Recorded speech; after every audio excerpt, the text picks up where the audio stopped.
ভারতকে তুমুল কটাক্ষ। পেহেলগামের নারকীয় ঘটনায় ভারতই দায়ী, সেনারা নাকি সব অথর্ব, এমন মন্তব্য করে বিপাকে শাহিদ আফ্রিদি।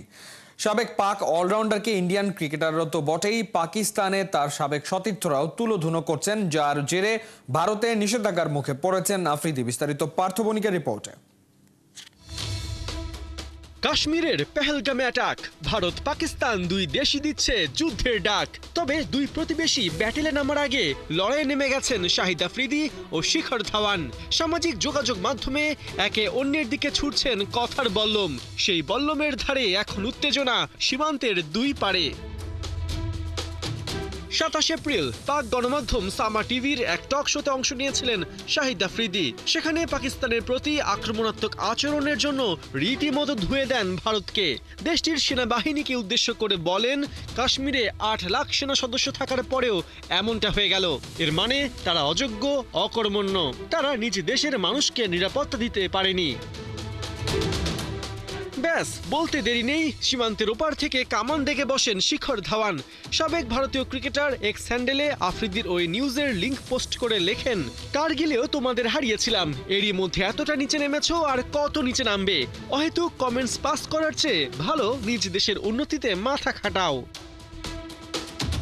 শাহিদ আফ্রিদিকে ট্যাগ করে শিখর ধাওয়ান আরও লেখেন, ভারতীয় আর্মিকে নিয়ে তারা অনেক গর্বিত। ভারতের হয়ে স্লোগানও দেন সেই পোস্টে। বেমক্কা এমন রিয়াকশন হবে এটা হয়তো ভাবেননি শাহিদ আফ্রিদি। তারপরেও যখন বাউন্সার পেয়েছেন, পুল তো করতেই হয়। 2019 সালে এয়ার স্ট্রাইকের সময় পাক বাহিনীর হাতে আটক হয়েছিলেন ভারতীয় পাইলট গ্রুপ ক্যাপ্টেন অভিনন্দন বর্তমান। তখন চায়ের কাপ হাতে তার ইন্টারোগেশনের মুহূর্ত স্মরণ করিয়ে দেন শাহিদ আফ্রিদি। হার জিত রেখে শিখরকে চা খাবার অফার করেন সাবেক এই পাক অলরাউন্ডার। এই রিপ্লাইয়ের পর অবশ্য পাল্টা তীর এসেছে নিজ ঘর থেকেই। পাকিস্তানের সাবেক লেগ স্পিনার দানিশ কানেরিয়া যা লিখেছেন তা বোমা ফাটার মতোই। ব্যঙ্গ করে লেখেন, যে ব্যক্তি হিন্দুদের সাথে বসতে কিংবা খেতে অস্বীকৃতি জানায়, সেই কিনা হঠাৎ চায়ের আমন্ত্রণ জানাচ্ছে। জানতাম না ভণ্ডামি চা সার্ভিসের সাথেও আসে।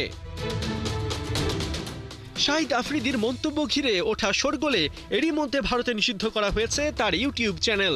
আর এর মধ্য দিয়ে শোয়েব আখতার, বাসিত আলী, রাশিদ লতিফ ও সাবেক ফাস্ট বোলার তানভীর আহমেদের পর পঞ্চম পাক ক্রিকেটার হিসেবে ইউটিউব চ্যানেলের নিষেধাজ্ঞায় পড়লেন শাহিদ আফ্রিদি। পার্থ বণিক, ৭১।